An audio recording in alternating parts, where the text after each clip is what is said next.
أنفسنا وسيئات أعمالنا من يهده الله فلا مضل له ومن يضلله فلا هادي له. أشهد أن لا إله إلا الله وحده لا شريك له وأشهد أن محمدا عبده ورسوله. أوصيكم وإياي أولا بتقوى الله فقد فاز المتقون. السلام عليكم ورحمة الله وبركاته. Alhamdulillah, all praise due to Allah Rabbul Alameen, and may the mercy and the blessing of Allah subhanahu wa ta'ala be upon all of us who are students of knowledge, who have been very consistent in attending classes for the sake of improving ourselves, getting closer to Allah Rabbul Alameen by learning what Allah Rabbul Alameen wants us to do, and we try our best to do it, and what the Prophet Sallallahu Alaihi Wasallam have shown us the best way to get closer to Allah Rabbul Alameen. Inshallah, let us begin our class with a morning prayer, dua, and also a special prayer for Musa Green, who passed away on the 6th of July. Is the brother-in-law of our sister Rohani, who is always with us here. Today he's not with us yet. Let us make the general dua, then we end with this funeral dua for Musa Green, who is the brother-in-law of Sister Rohani, inshallah. Bismillahirrahmanirrahim. Alhamdulillahi Rabbil Alameen. Allahumma salli ala Muhammad wa ala ali Muhammad kama sallaita ala Ibrahim wa ala ali Ibrahim innaka Hamidun Majid. Allahumma bika asbahna وبك أمسينا وبك نحيا وبك نموت وإليك النشور. بسم الله الذي لا يضر مع اسمه شيء في الأرض ولا في السماء وهو السميع العليم. رضيت بالله ربا وبالإسلام دينا وبمحمد نبيا. اللهم زدني علما نافعا ورزقا طيبا وعملا متقبلا. يا مقلب القلوب ثبت قلوبنا على الدين وعلى طاعتك. اللهم أدخلنا جنتك واجرنا من النار. اللهم اغفر له وارحمه وعافيه واعف عنه وأكرم نزوله وواسع مدخله واغسله بالماء والثلج والبرد ونقيه من الخطايا كما ينقى الثوب الأبيض من الدنس. اللهم أبدله دارا خيرا من داره وأهلا خير من أهله وزوجا خير من زوجه. اللهم أدخله جنتك وأجره من عذاب القبر وعذاب النار. اللهم اغفر لحينا وميتنا وشاهدنا وغائبنا وصغيرنا وكبيرنا وذكرنا وأنثانا. اللهم من أحييته منا فأحيه على الإسلام، ومن توفيته منا فتوفه على الإيمان. اللهم لا تحرمنا أجره ولا تدلنا بعده. يغفر الله لنا وله. ربنا آتنا في الدنيا حسنة وفي الآخرة حسنة وقنا عذاب النار. وصلى الله على محمد وعلى آله وصحبه أجمعين والحمد لله رب العالمين. آمين يا رب العالمين. To all the sisters especially who are with us for a long time, the reason we keep on reminding us and showing us how to make zikr, dua, morning, evening, especially when somebody passes away, is just to remind us that if you have memorized this by yourself, easily at any time when anybody asks us to make a dua for them, we can make a dua. No, we don't have to look in the book anymore, because we have been training ourselves. We have been practicing every Wednesday. So we hope that is the reason we want everybody to keep on reciting the dua with us. Today the Muslims have been too dependent among themselves that they are not independent with Allah anymore. Yeah. So we must have that kind of spirit that we only dependent to Allah Rabbul Alamin. So whatever knowledge that we have been learning, we hope that we remember and try our best to keep on reciting this dua. I believe it's years of making the same dua which we have memorized it by heart. Yeah? So anytime when people say, make dua for arwah, we will know what to say. Allahumma fillahu warhamhu wa'afihi wa'afu anhu. And then we go for a general one, Allahumma gfirli hayyina wa maytina. The first one is specific for the person that you want to make dua. But in the same time, when we are making dua for forgiveness, we don't just focus on a particular person, because we all need Allah's forgiveness too. Yeah, our children need Allah's forgiveness. So that's why the second one, Allahumma gfir hayyina wa maytina shahidina ghaibina saghirina kabira, is for everybody. Our family member who passed away long time ago, also that dua for them. And for everyone who is still living. See, the dua is very, very general. For whoever died as a Muslim, that dua is for them. Whether we knew them or not, it's not important, they are Muslim. The second one, we also pray for every Muslim who is living, who are still living, and those who are present in the class and those who are not with us, to show us that when we pray, we are not selfish in our dua. We do not just think of those who we know, and we forget people that we do not know, but they are Muslim, and all Muslims is like a family with us, wherever they are, the young and the old, male and female. That is the dua that the Prophet ﷺ taught us to recite, so that we enrich ourselves. Why we have to make this dua? We all know, because we are all sinners. We have a lot of weaknesses. Allah Rabbul Alamin remind us, before I go into the topic. Firstly, I forget the Jama'ah that we met in Indonesia, especially for our ASEAN meeting, ASEAN and Africa. We have people from Japan, from Ethiopia, from a lot of other countries. They send their warm salam to our Jama'ah. Secondly, we know that what is the difference between we and Allah's other creation? When Allah offer the Quran, Inna aradna al-amanata ala samawati wal jibal fa'abayna an yahmilnaha wa ashfaqna minha wa hamala al-insan. Allah now is telling us what happened before. When Allah have decided to reveal the Quran, to send down the Quran as a trust, amana, He offered to the heaven, to the earth, and to all the mountains. Are you going to accept my offer? So they said no. The heaven, the earth, and all the mountains said no. Then Allah offered to human.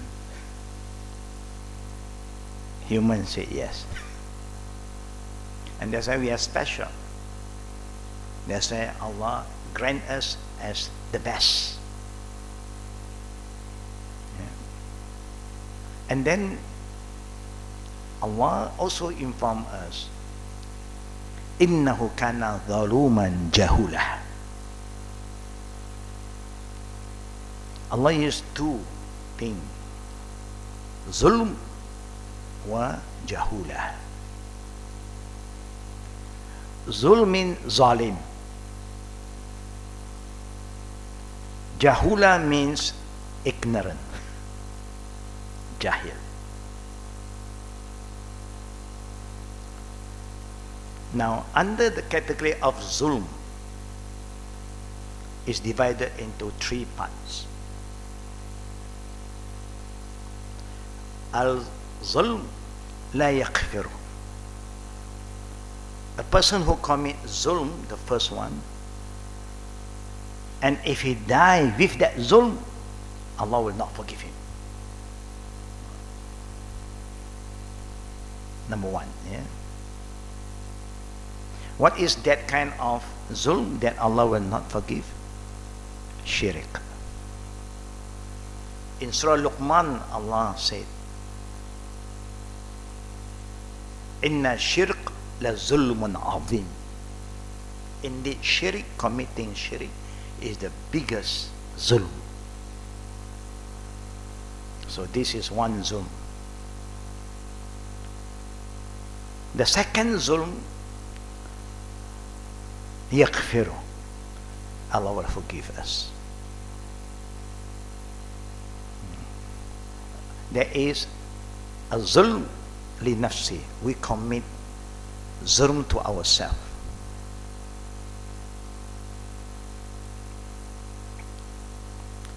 We don't take care of our health, then we suffer.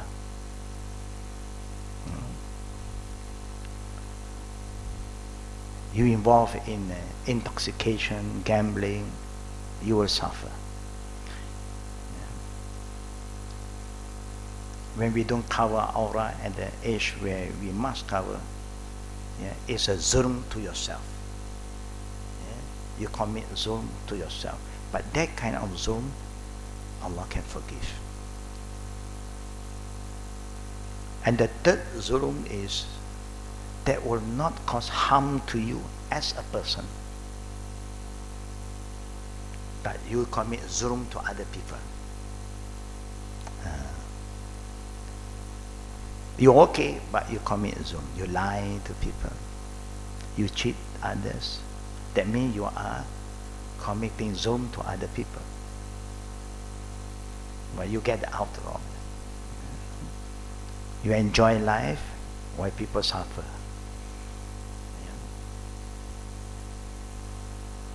So this is the third kind of zulm.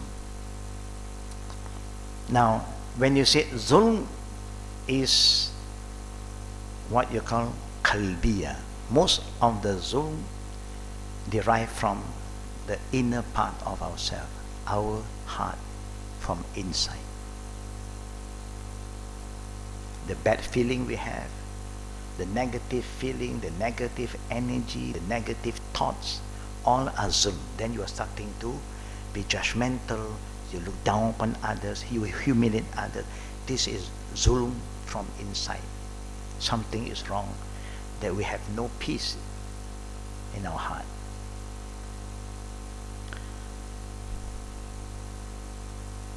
Jahula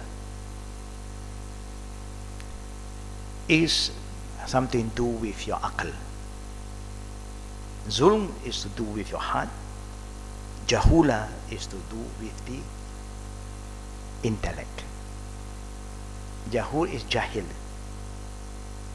So anything to do jahil is have something to do with the mind, our intellect. If we don't learn about what Allah wants us to do, that is the best for us, then we are jahil. If we think that we know better than Allah, we are jahil. If we think that I don't need Allah's guidance, is also jahil. We need His guidance. That's why we've been asking Allah, ihdinas sirat al-mustaqim every single day. Because we need guidance. So Allah remind us that human problem start from these two. Zulm, zaluman, jahula.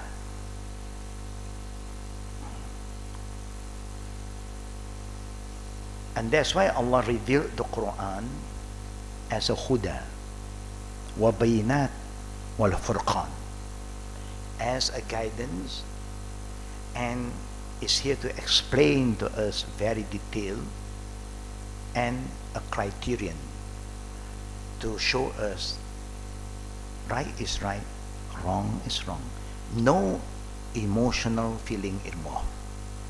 Allah don't follow us, but we always follow our feeling, our emotion, how I feel, my feeling, my right.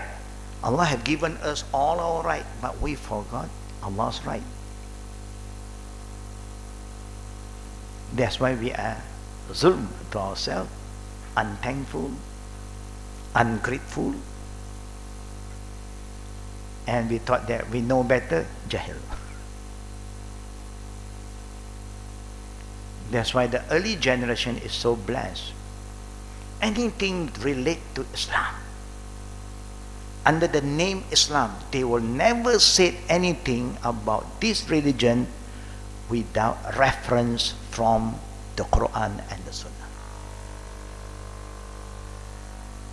They are very, very careful because they know that this word Islam, Allah used it. Inna dina indallah al-Islam, belong to Allah. So anything that you want to talk about this religion that belong to Allah, you cannot use your common sense only. But Islam is based on common sense, rational, practical. But our common sense is very limited. We thought that we knows everything. That is where we make zulm and jahil. Yeah. And that's why when you see Muslims when they talk today, we feel very sad. Why they keep on making comment about this religion, coming with statement that there's no reference at all, purely we think, mouth feeling. What is that?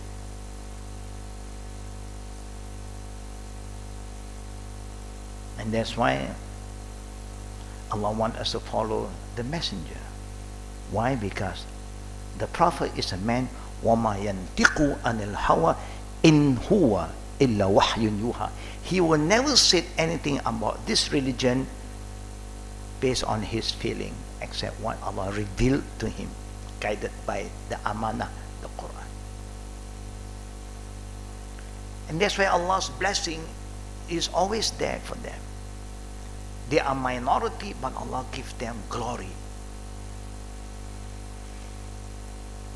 We are majority, but people don't respect us. Something is very wrong. In the minority area, people oppress us. Even if we are in majority area, we still under the threat of others. We feel obliged to follow the minority. We follow the truth. The truth has nothing to do with minority or majority, no. But we fail to have that spirit. Anything you talk about Islam, let us go back to Allah. What did Allah say about Islam? Did Allah say there are so many versions of Islam? No, there's only one Islam, from Allah and the Prophet ﷺ. Anyone who say anything that do not contradict Quran and Sunnah, we follow. Anybody say anything but is against Quran and Sunnah, we say, no, okay, I hear, but I don't have to follow. And that is what you said, Ashhadu an la ilaha illallah wa ashhadu anna Muhammad Rasulullah. What makes us a Muslim? Whether you are Indian, Chinese, Malay, Arab, is Ashhadu an la ilaha illallah wa ashhadu anna Muhammad Rasulullah. That qualifies us to be a Muslim.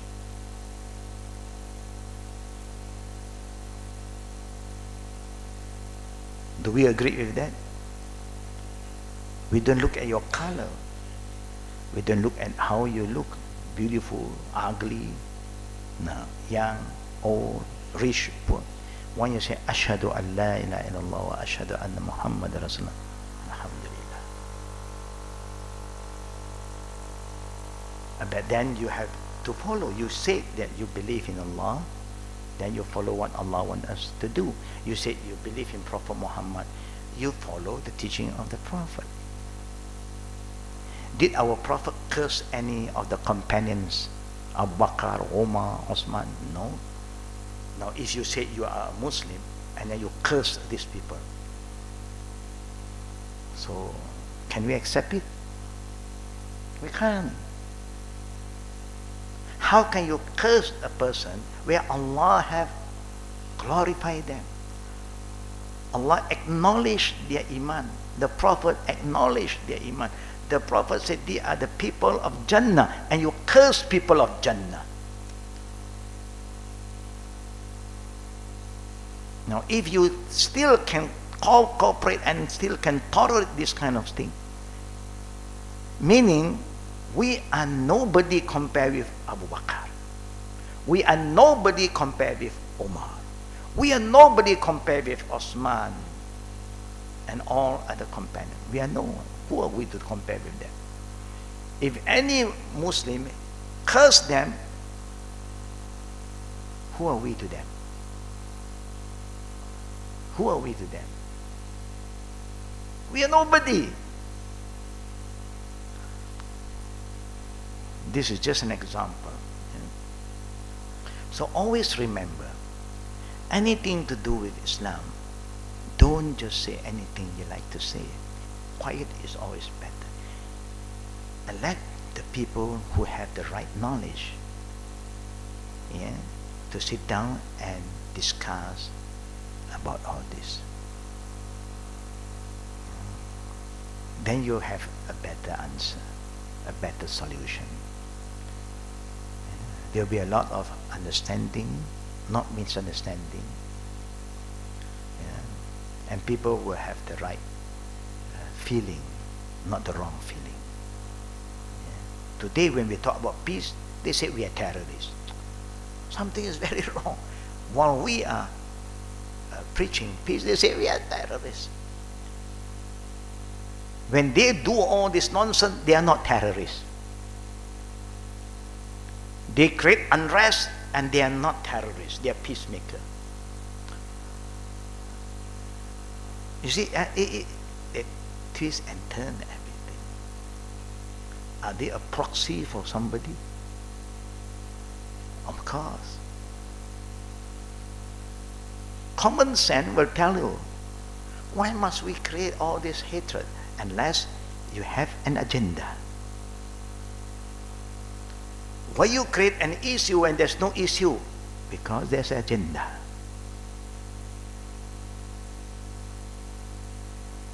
We don't know who is supporting them. But this is something that we must safeguard ourselves.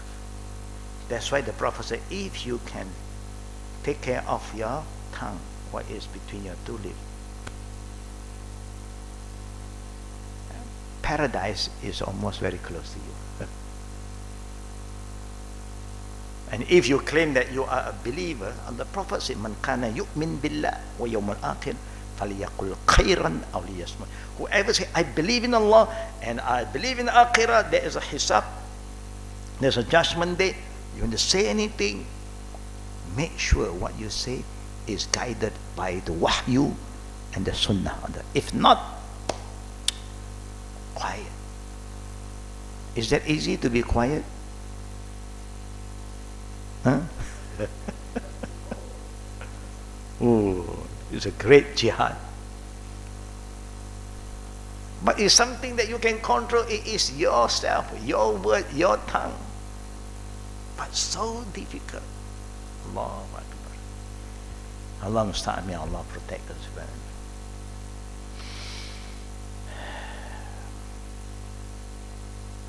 Allah did remind us that the disbeliever will never leave you in peace.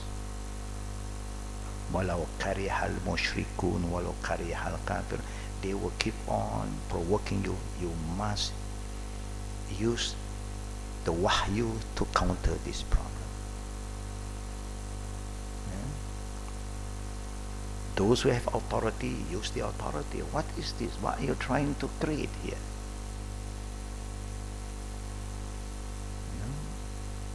You have to discipline the people. Can you allow your children to say anything they like? Discipline them.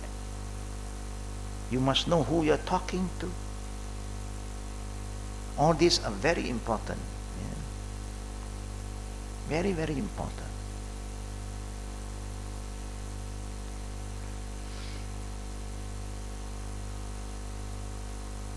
We need to be ready for the changes. If we want to move forward, we must be ready to make changes. And I believe all of us like to become a better Muslim.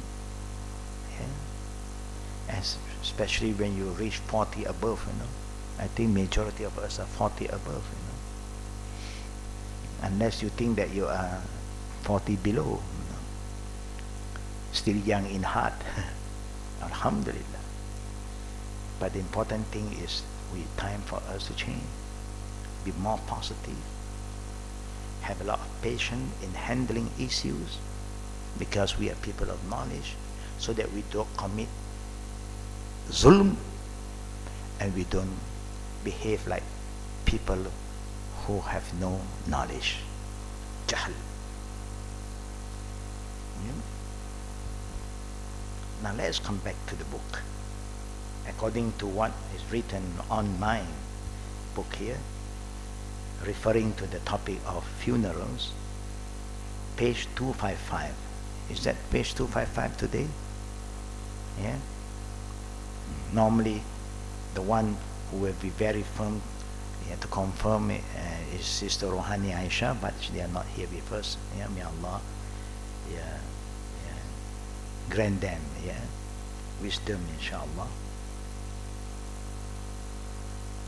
Under the subtitle, Visiting Disbelievers' Graves. Living in a multiracial community, especially in the time of the Prophet. Now, there is something I'd like to alert. We are living in a multiracial community. We thought that, because we live in a multiracial, we must change. You don't have to think of that. Look at the example of our Prophet and the companion. It's enough to follow their example. There's no confusion.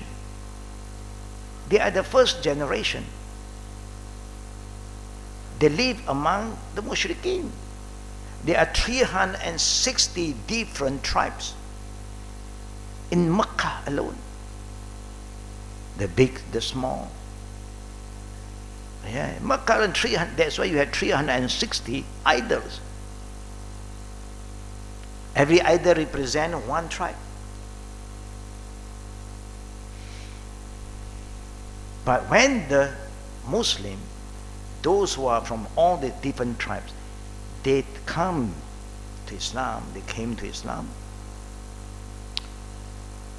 all the tribes seem to get together and go against them. They just want to be a better people. They want to respect the elders, love the young, respect their neighbor, help the poor, the needy. They want to honor women, because before that, women have no value. Woman is nothing. In the Jahiliyyah, women have nothing. Zero rights. Don't ask for any right. What right do you have? We buy you, we pay everything, we dress you, we feed you. What right do you have? They forget that, hey, you were born because of the woman.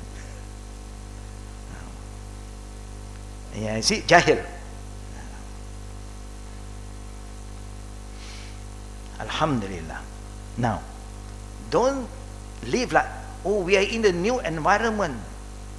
This environment exists in the time of the Prophet. They live among the mushrikeen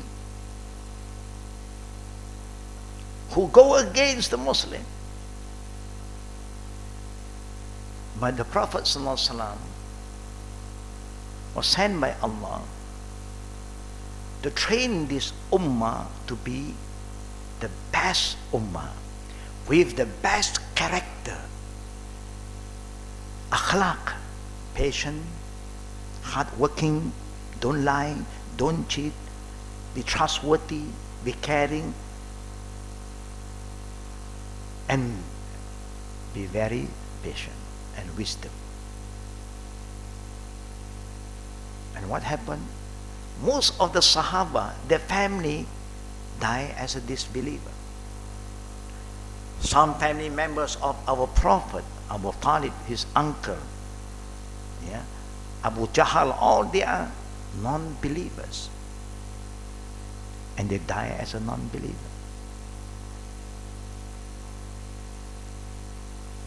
So now let us go back to the time of the Prophet.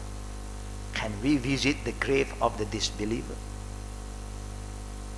Look at the time of the Prophet. Did the Prophet visit the grave of his uncle? The grave of his other family members? And did the companion visit the grave of their family? Yes. So there's no argument. It's been done by the Prophet and the companion. Who are we to say, no, we cannot. Whoever go and visit them, they are just like them.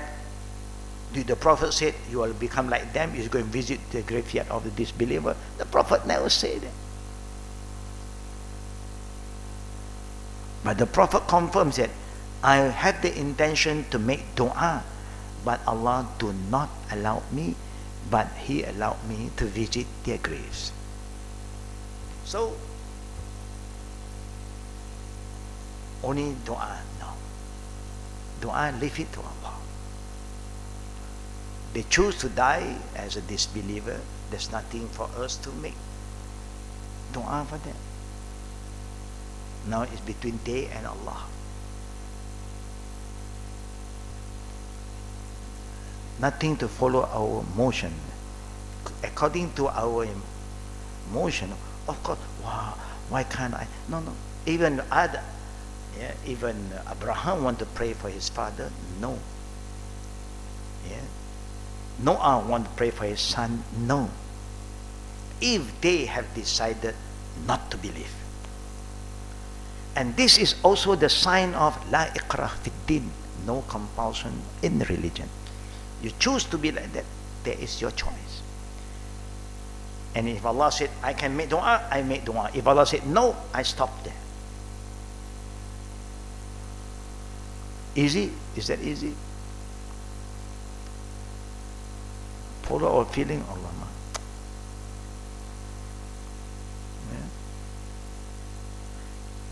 Now, it is permissible to visit the grave of a disbeliever only for the purpose of admonishment, reflection. Then every living people will die.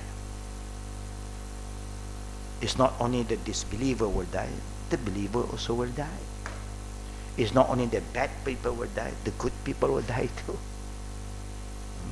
It's not only the poor people will die out of hunger, the rich also will die overeating. Everybody will die.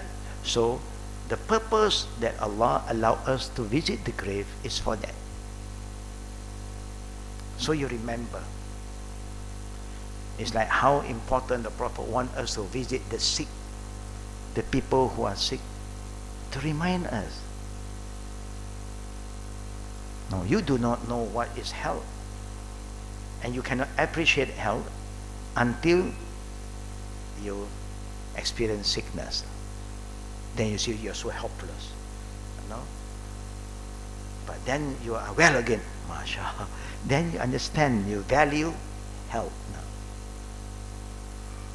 You will not value well if you are not poor. It's like our children. I don't think they know what is hardship because they have everything from day one they were born. We suffer from young. We have nothing. Our parents don't leave us anything. You work for it. And then Alhamdulillah, Allah give us something now. So when you try to pamper your children too much, you are not helping them. You also want them to work. They want thing, go and do something. They must have that kind of training, discipline. Yeah? It's like you want the children to be educated. You cannot just send them to any school and just pay their teacher and then so that they can pass the exam. No, no, no. They have to go for the exam. They have to go through all the classes. If not, they get a diploma, degree later on. People call them to do what? They know nothing. The paper have no value. We are lying. We are cheating. We are not helping them. We are destroying them. They have to go through all the sleepless nights sometimes, preparation for the exam. And this is what Islam wants us to do. Prepare ourselves. You know? Abu Hurairah reported that Allah's Messenger sallallahu alaihi wasallam visited his mother's grave, and he cried and made those around him cry. Then he said, I request my Lord's permission to ask forgiveness for her, but I was not granted that. This is the Prophet's word, not me, not yours, not scholars' opinion, no. He visited the grave of his mother, you know, and being a prophet, being a son, you feel for your parents. So he want to ask forgiveness from Allah to the mother. I was not granted that.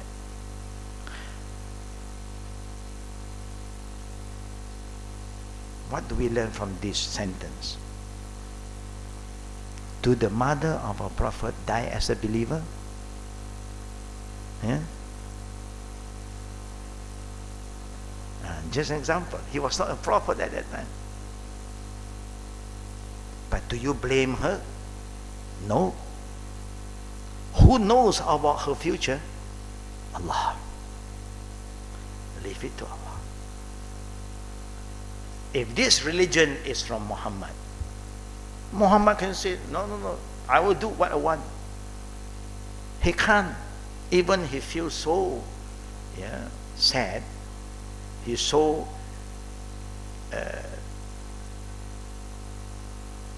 I would say that he's so grateful about the mother. He's so caring. He wants to pray and Allah do not allow him. And I requested, فَلَمْ يُؤْذِنْ لِي وَأَسْتَأْذَنْتُهُ فِي أَنْ أَزُورَ قَبْرَهَا. And I request and ask Allah permission to visit her grave. فَعَزِنَا لِي. And then the Prophet ﷺ said, Allah permitted me to do so. So you have all the guidance from the Prophet now, showing us, can you visit the grave of a disbeliever? What will be our answer?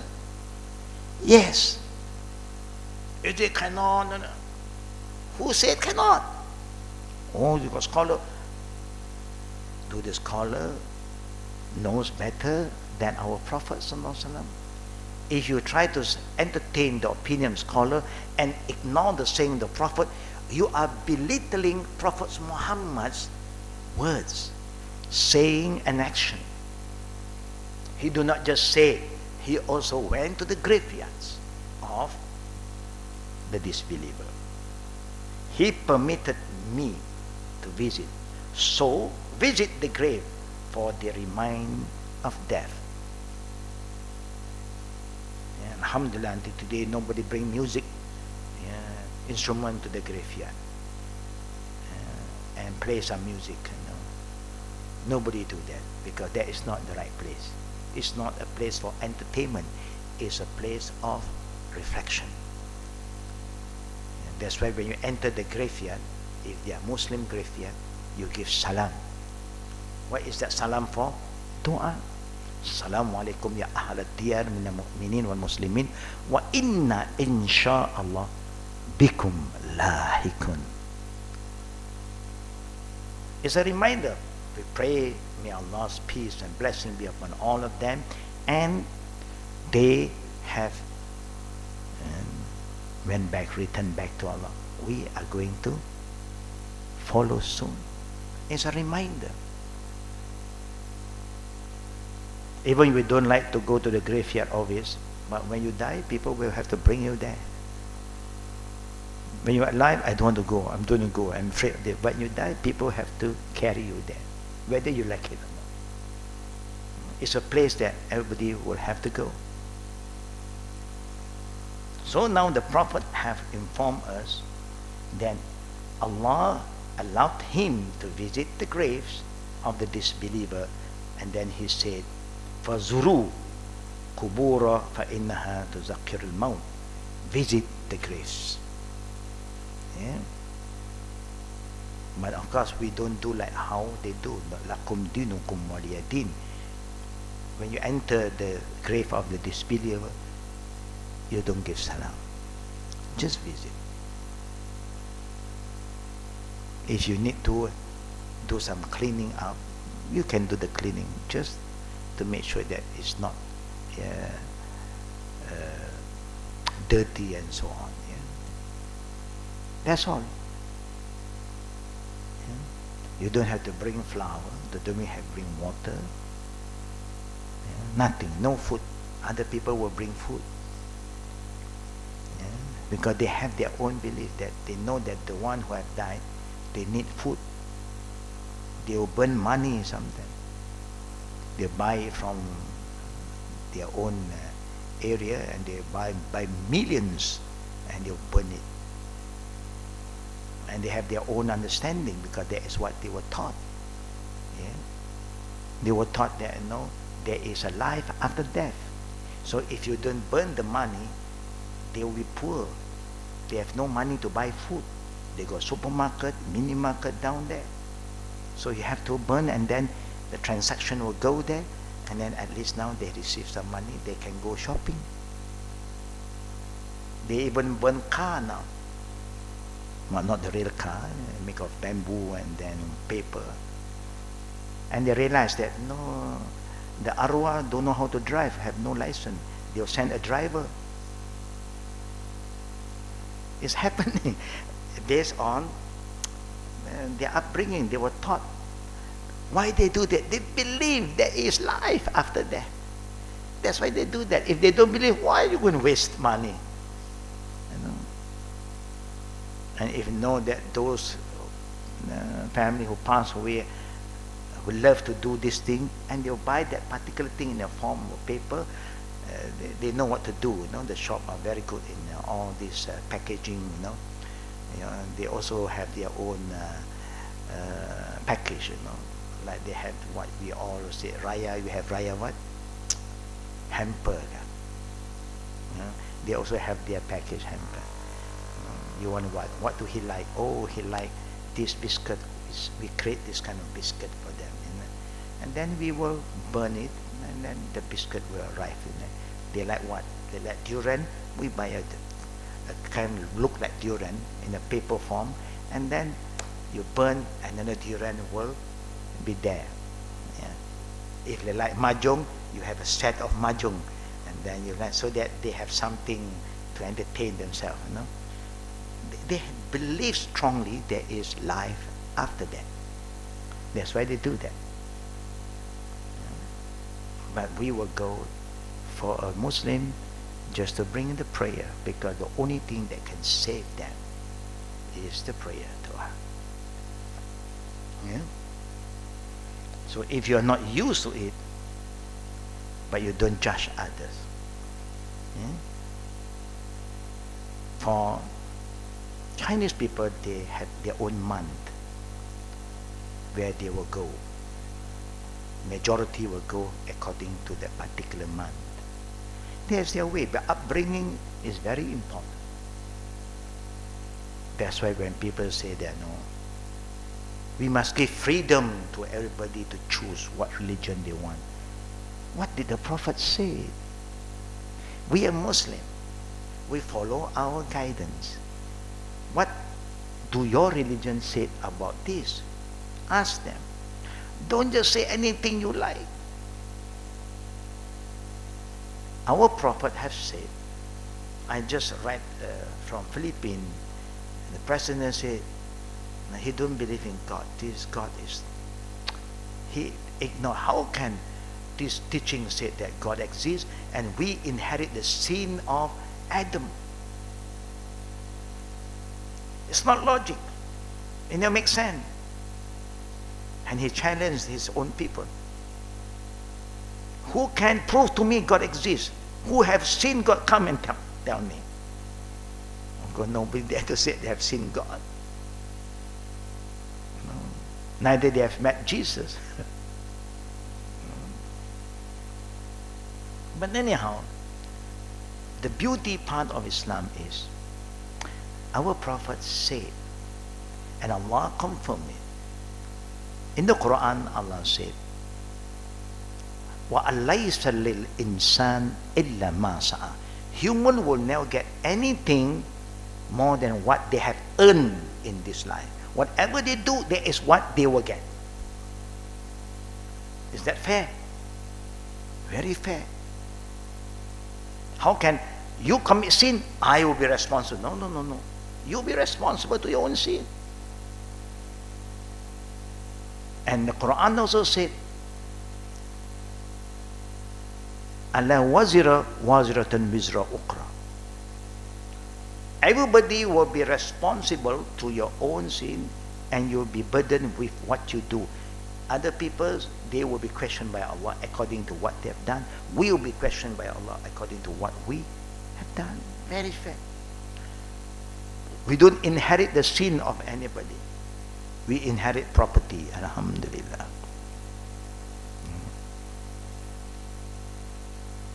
Then the Prophet said, Ma min maulid yulad ala fitra. Every child is born pure and clean. Fitra. And what did the Prophet say after that? فَأَبَوَاهُ يُحَوِّدَانِهِ أَوْ يُنَصِّرَانِهِ أَوْ يُمَجِّسَانِ. Then it is their parent. If their parent are Muslim, of course the upbringing should be Islam. If their parents are Buddhist, their upbringing Buddhist. If their parents are Christian, their upbringing will be according to Christianity. If their parents are communist, they'll bring them as an atheist. Is that common sense? And what are you going to try to change the fitrah? Do you give them all the freedom? They can't choose. And then you have to decide for them. Do you let your children to choose what they want to eat when they are so young? No, you decide for them. You know what is good for you, and you give them the good food. If you just give anything, they'll kill themselves before they reach the age of 3 years old. They will eat anything they find, and then they will drink all the poison. They don't know how to differentiate. How can we become so arrogant and ignorant? Talking like we control everything. We decide, give them. No, no, we have to guide the children. But we don't know why people are talking so many things that have no essence, have no basis at all. Purposely, they want to create unrest, confusion. Islam is here to make things clear, bayinat, not confusion. Alhamdulillah, we have our religion to guide us. But majority of the disbelief, they don't have religion to guide them. They say what they want to say. And some of us also are behaving like that. And may Allah protect all of us. Ameen. Buraidah radiallahu anhu reported that during the trip of conquering Makkah, Fathul Makkah, there were more than 1,000 riders with Allah's messenger, Prophet Muhammad sallallahu alaihi wasallam. He stopped at a place, prayed 2 rakat, then turned to them with his eyes tearing. Omar said, may my father and my mother be your ransom. O Allah's messenger, what bothers you? He replied, Inni sa'alutu Rabbi azza wa jalla fi istighfar li ummi. The same kind of request. I request my Lord's permission to ask forgiveness for my mother. He did not permit. So my eyes shed tears out of mercy for her, that she will suffer the fire. Then I request my Lord's permission to visit her. He permitted me. I had previously prohibited you from visiting the graves, so visit them and let your visits to them benefit you. Of course, being a human, you feel. I ask, oh Allah, who can forgive the sin of all of us? Only Allah.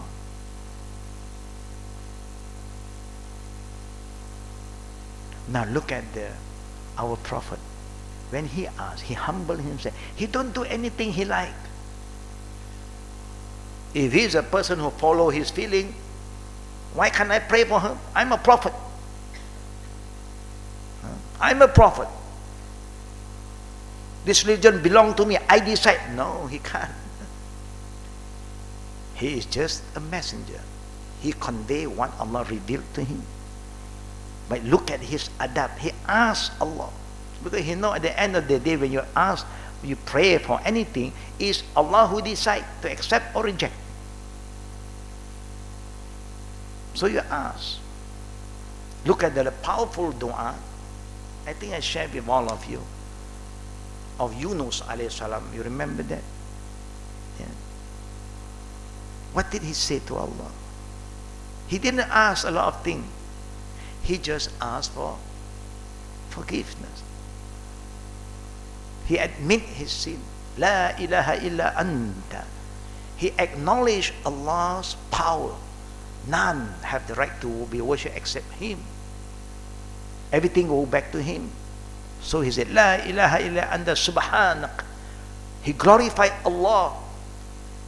Even now he is in the stomach of the fish. Whether Allah going to let him survive or not, I don't know. Whether this is the end of my life or not, I have no idea. But I have to remember who is Allah. I glorify Him. In kuntu minaz zalimin. I admit my wrongdoing. Just must be humble. Now this is where humbleness comes in. Why we today been taught, been reminded again and again, and we fail to follow. We fail to change. Why? We are not humble people. Arrogant. Not important. It's a sign of arrogance.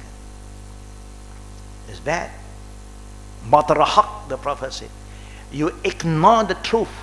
When the Prophet said, do this, be humble and do. That's all. No problem. Small matter. Arrogant. That's why if you look at what is happening among us after learning in out for a class, another class, but any changes in our attitude, our character, I don't know. We have to look into the mirror and ask ourselves, am I getting better? Am I more patient? Am I more careful what I say? And am I caring, loving? We have to ask ourselves. When we see our children do something wrong, we advise them. And we want them to change. If they don't change, get upset. You nag again. When it comes to us as parents, do we change? Inshallah.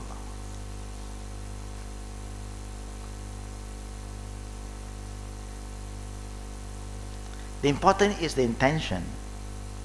I know we have all of us have feeling, the prophets have feeling, that way he shed tears. If not, why was I worried? Khalas. But I feel for my mother. So before I want to do anything, prayer is something unseen. You are praying to who? You are praying to Allah. So you must seek His permission. Can I? And Allah said, no. Khalas. Do Allah follow our feeling? Do Allah follow our feeling? No. It's not easy, but the Prophet just accepted. He shed tears and he stopped. He never asked anything, but he asked for another thing. What did he ask? Can I visit their grave? Allah said yes.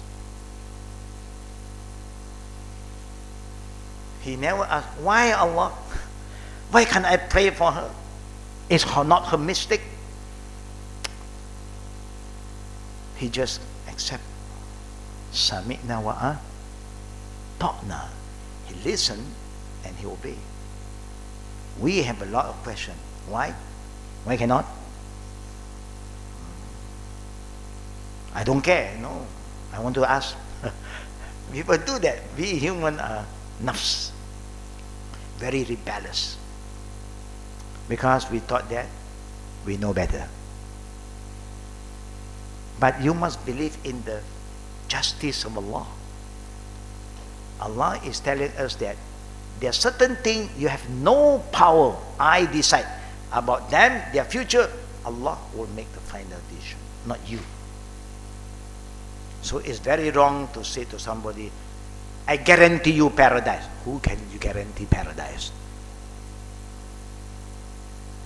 Yeah, some people will say, no, you pay me so much, no, I will guarantee you go to paradise. No. I record your name in my diary, in my phone.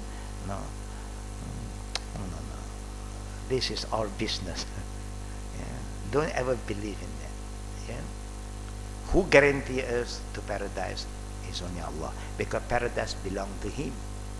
He is the owner. And the Prophet was sent to remind us, La tadkhulu jannah hatta tu'minu. No one enter paradise until he believe. If you don't believe in paradise, whether you want to believe or not, it's up to you to say it now. But you are going down. After that, you see what is waiting for you. Yeah. Purpose of the visit. Now, first we are clear now, brothers and sisters. Do not stop anybody to visit the grave. Yeah, any grave. Yeah. If you have some family members who die as a disbeliever, you still can visit their grave. Yeah. That's all is allowed. Yeah. Only in an area that people don't have this. The reason we are not used to it because majority of the Muslim are born Muslim. So you have no relationship at all with the disbeliever. So of course you don't feel anything. But how about the reverse? Of course they will have to face that situation because their parents are not the same. Go to our prophets, go to the companions of the prophet, the first generation, the second generation. Majority of their family are not yet a believer, and they call them to become a believer. Some respond Alhamdulillah, but some refuse, and then lakum dinukum waliyadin. We honor their right. There's no pause. But the situation today is that people who don't believe is forcing us to go against our religion. You should abandon this, abandon this. What is this? Your right is been honored, your right is been given, and now you want to interfere in our religion. This is very, very bad. We cannot just keep quiet. They are coming and teach us what to do about our religion. No. Lakum dinukum waliyadin. Remember this. Very important for us to make sure that they know their limit, because we honor our religion and also their right, and we know our limit, but they don't seem to know the limit. And we also now don't know where we stand, confused. Why? Because friend is friend, family is family, right is right, wrong is wrong, everything there's a limit. No. purpose of the visit, as indicated in the above hadith, the purpose of visiting the disbeliever's grave must be getting admonishment, and maybe we reflect and we try to remind ourselves who's still living and remembering death, that we are going to die. So are we going to end our life like the disbeliever, or we want to end our life husnil khatimah? And if you have been asking Allahumma khtim lana bil husnil khatimah, you must work towards that, toward the husni, the good one. But you ask Allah, I want to have a good ending, good ending, good ending, then you always go to pub, disco, Genting Highland. Can't go to Genting Highland to experience the air, the fresh air, but I go and gamble there. I want to look for the, they call what? Quick, to become rich very quick scheme. No. You will have problem.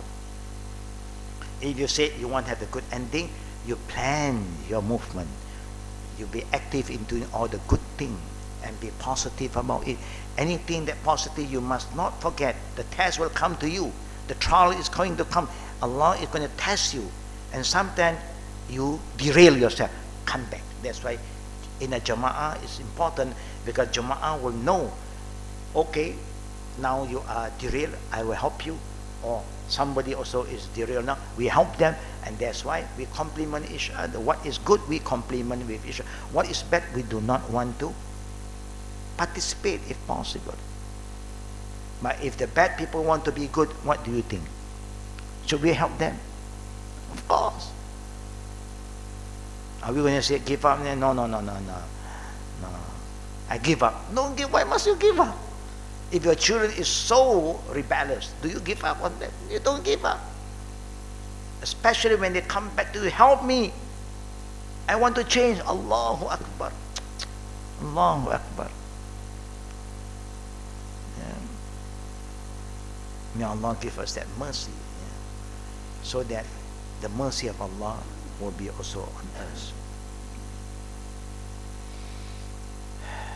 An-Nawawi commented on Abu Hurairah's above hadith by saying, it indicates that it is permissible to visit the mushrik during their life and their grave after death. That means you can interact with anybody. So you show good example, so they will follow you, inshallah. But if you are weak, then you have to strengthen yourself before you be with them. If not, then we are worried that you will follow them. Today, a lot of people stand to follow them. Because if it is permissible to visit their grave, it is worthy to visit them alive. Because when they are still alive, it's the best time for you to do da'wah. Through your character, your good behavior, your discipline, your caring and loving, sharing spirit, they may come to us. It's not impossible. We have to reach out to them. It also indicates that it is prohibited to ask forgiveness for the disbeliever. He yet said, the reason that he visited her grave is that he sought to strengthen the admonishment and remembrance by viewing her grave, as he expressed that visiting the grave reminds of death. Allahu Akbar. What to say? When visiting or passing by a disbeliever grave, one may not give his salam or supplicate for him, but should rather give him the tidings of the hellfire. Sa'ad bin Abi Waqqas reported that a Bedouin came to Allah's Messenger and said, my father was good to his relative and did such and such and such and such. So where is he? He have to reply, Finnar. And it seemed that the Bedouin disliked that, so he said, O Allah Messenger, where is your father? He replied, wherever you pass by a disbeliever grave, give him the tidings of the fire. So they were taught that, wow, you said to us like that, how about your father? Say. that Bedouin later embraced Islam and said, Allah's messenger has burdened me with a toilsome task. I never passed a disbelief grave but gave him the tidings of fire. Because when you choose to have a bad ending as a disbeliever, the Prophet said, La tadkhulul jannah hatta tu'minu. So you cannot say, yeah, they will go. The Prophet said, no. This is the greatest zulm. Inna shirk la zulmun azim. And Allah have make it very clear. Man mata yushrik billah faqad harram Allah alayhi al-jannah wa ma'wahu an-nar. Wa ma liz-zalimina min ansar. Allah considered them zulm. May Allah protect us and our children from all this fitan that is growing from time to time. It's not getting lesser, but it's getting bigger and bigger because of the changes, the mindset of the people, because of the fitan, that we allow it to happen. We allow the fitan to come to us. We entertain the fitan. We never stand firm and say, Lakum dinukum waliyadin. Inshallah, if there's a question, we open for Q&A. Fatafadda.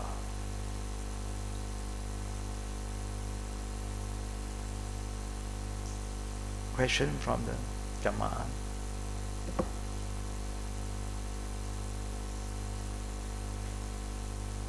Yes. Pass the mic. Pass the mic. We'll pass the mic for you first.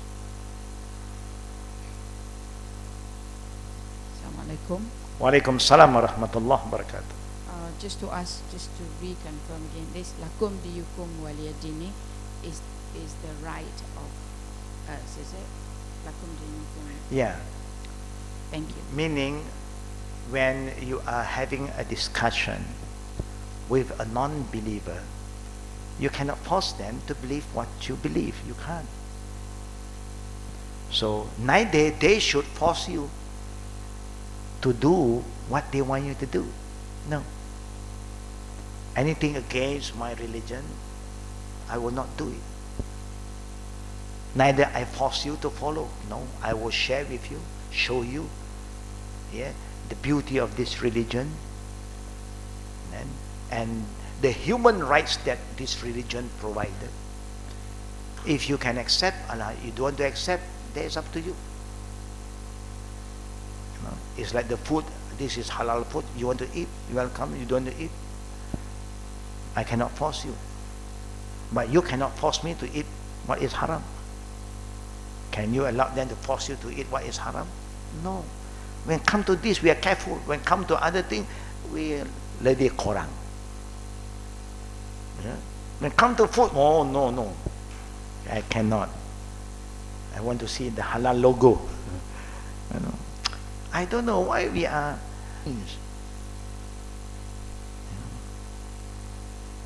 Now, that is when you have a discussion and they can't accept, and then, okay, we cannot force them, but then you have to make your stand. That's all. Then we have a good ending. And then we work together again.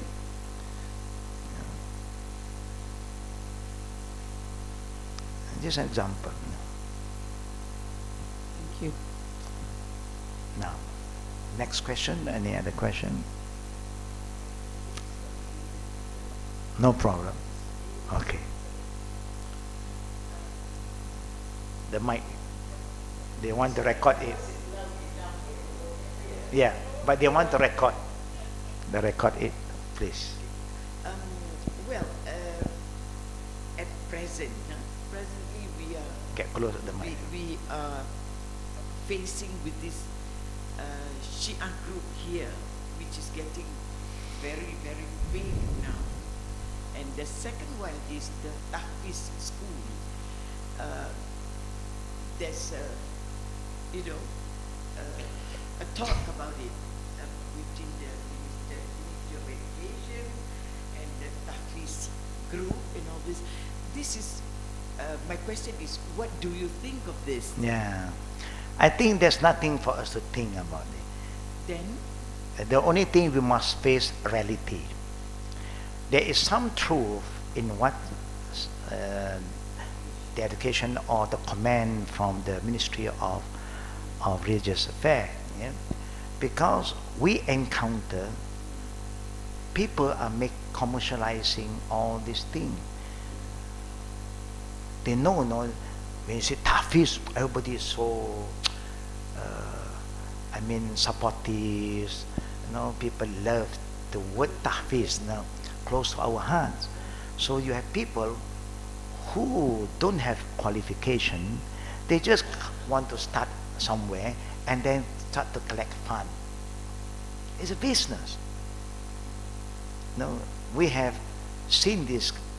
This is growing very fast, like mushroom here. But what are you doing? You are using the student to go out to the street and ask for donation. Is that what tahfiz is teaching you, to go out and ask for donation? No. You want to organize, you do it properly.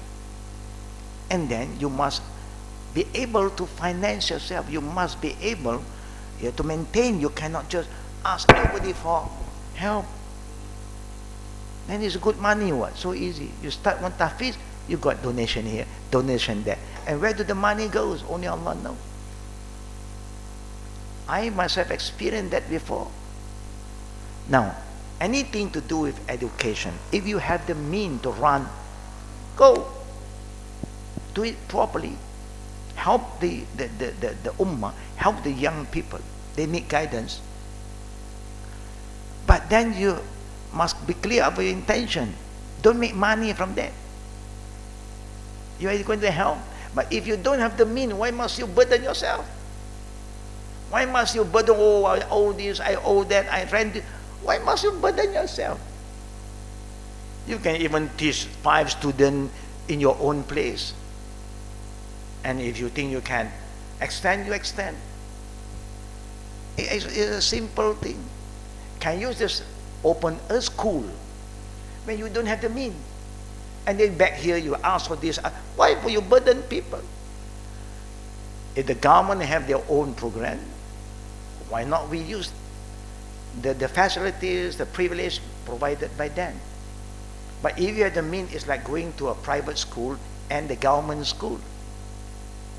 Do you think we need education?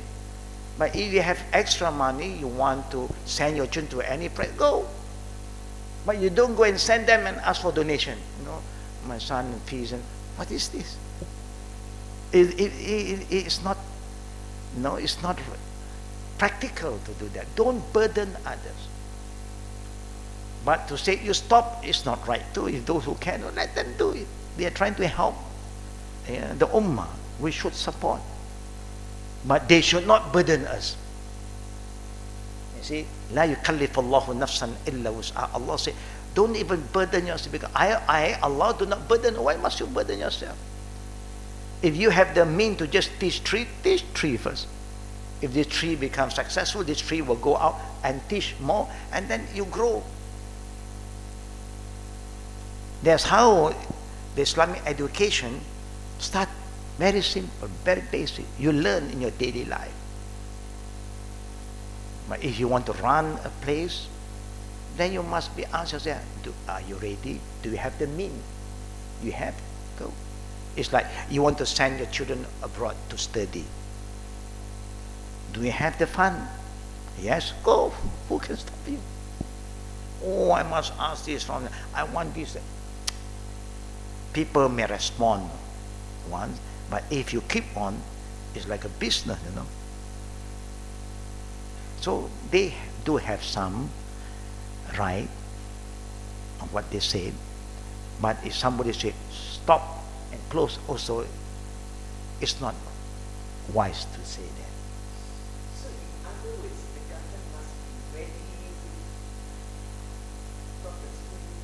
to Of course, it is the duty of the government. The government is responsible to educate the nation. 2 things that you should not commercialize in Islam. education and health. Everybody need that. Yeah. It's something that a good government have to provide, because you want the country to develop. You make sure that the nation, the citizen is healthy. If they are not healthy, they cannot help to develop the country.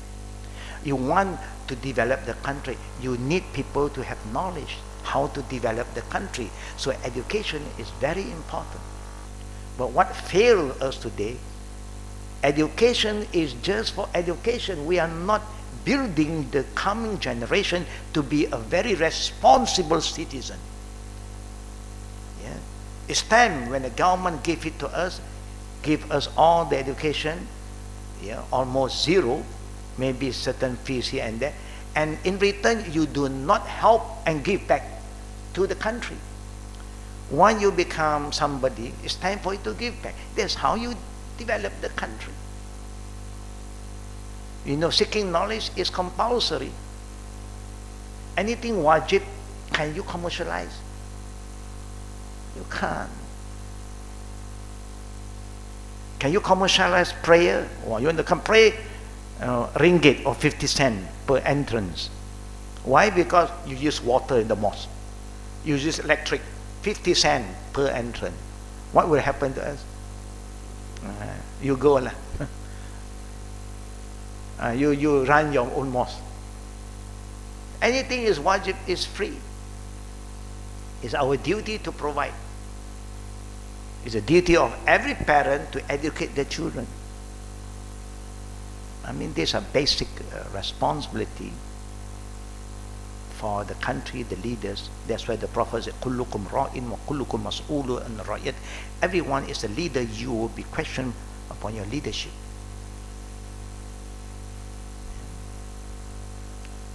Clear about that? Okay, good.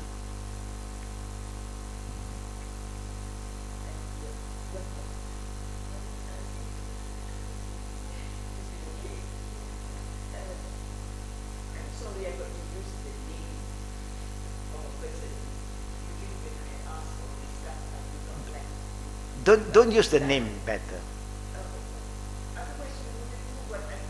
No, you just tell them, share with us what they say.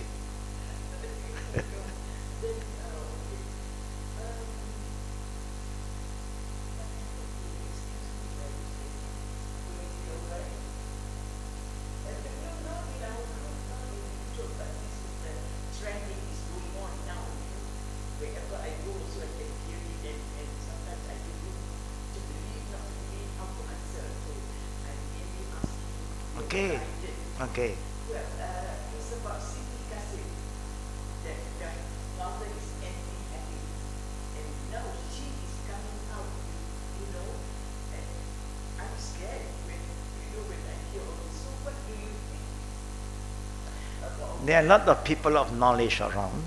She's a lawyer. I know, you can be a lawyer, you can be a professor, you can be anybody. Yeah.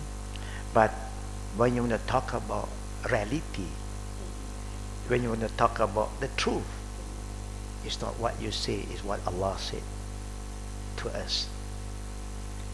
If you claim yourself you are a Muslim and you are fighting for the truth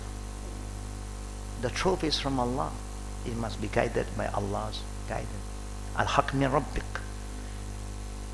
But if not, that means it's just your feeling. It's how you feel. You feel it's correct, but maybe it's not correct. But to you, you feel it's correct. That's why I'm saying, in general, when you have people who claim that they are knowledgeable, then we hope that the people of knowledge have to sit down and discuss with them. That will be the best way to solve problems. You know, if you want to talk about knowledge, and then we have to sit down with the people of knowledge to clear the matter. It's just like you want to talk about medicine, you got to look for the doctor who are qualified in that area to sit down. You just don't talk nonsense. If you are also a doctor in medicine, then you have the right to talk about that issue. And if you are a mechanic, so anything to do with the car, yeah, then you have the right to talk about that. But you want to talk about the car, about the engine, but you are not a mechanic. So you get, for this kind of thing, then the mechanic will come in and talk to you. Do you know what you're talking about? What engine you are talking about? What spare part are you talking about? No, anything you want to talk about, any issue, be fair to yourself. Do you know about that particular issue? If you talk about Islam, what is your reference about Islam? My feeling, your feeling has nothing to do with Islam. I also have my feeling. But Islam don't follow you, don't follow me. Islam belongs to Allah. We all must learn how to follow what Islam wants us to do. So like what I'm saying is that anybody can say anything. But before you want to come to any conclusion, what subject is she talking about? Get the people qualified on that, sit down and talk. Of course, if you say anything, let her say that's her right to express what? Freedom of expression. We must be ready for, at the end of the day, who gives hidayah? Allah. That's how it goes. At the end of the day, Allah who gives hidayah. We have a lot of problems today. We have a lot of problems because why? Sometimes, when the people of knowledge is quiet, too quiet, also is wrong. That means you allow the people of ignorant to say anything they want. You see? And there is a saying, al-batil or al-haq bila nizam. Yeah, ghalabat batil bin nizam. No, or the other way around. Haq and batil. When you have the right, the truth with you, but you do not know how to present it, then falsehood will overrule. Falsehood overrule what is true because the truth is not being presented properly. Yeah. We have the truth, but we don't know how to convey the truth. We do not know how to present it. And then they know how to present falsehood. It's like promotion. This product is not good, but they are good in promoting this product. They are very good in promote, and this is a good product, but nobody can promote. So who will win? Yeah, because they are very good in their promotion. Islam is the best, but the Muslims are not good salesmen. They do not know how to introduce Islam. The only thing they talk about Islam, hudud. All the time, Islam, hudud. You let people run away. You're judging, you are not kind, you are not loving, you are not patient to handle things. So of course we have to change too. How to handle. This is not new. What is happening today is not new.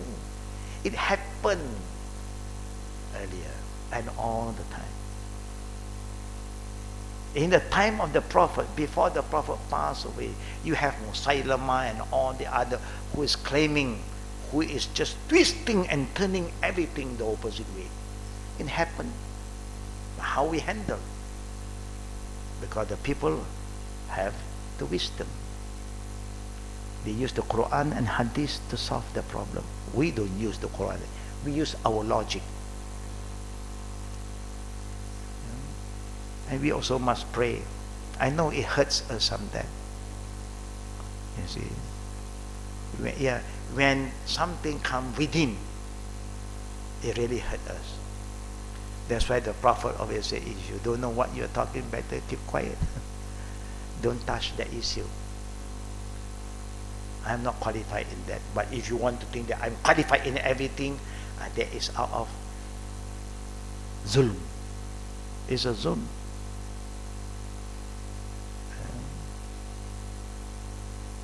May Allah protect all of us.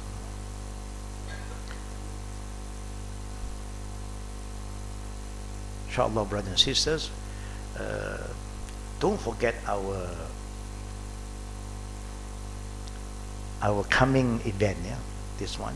Whoever have participated, alhamdulillah, whoever do not participate yet, please try your best, yeah, not to forget to be with us in this program.